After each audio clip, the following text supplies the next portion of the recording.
Clio 172 Cup, one previous owner, 58,000 miles, looking for around £6,000.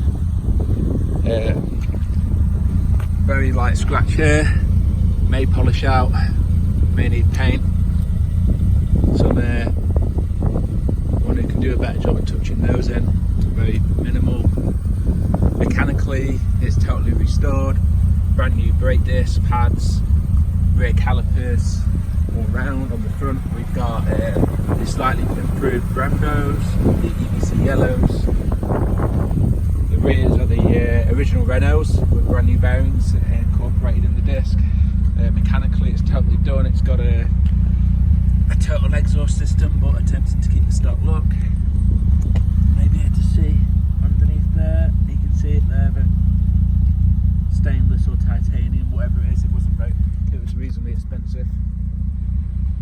It's still got the original Renault stickers in the windows, still got the original windscreen. It's totally original, honest car.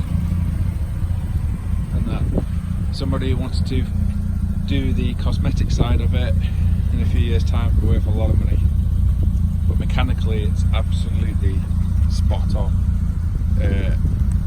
Thanks for watching, and goodbye.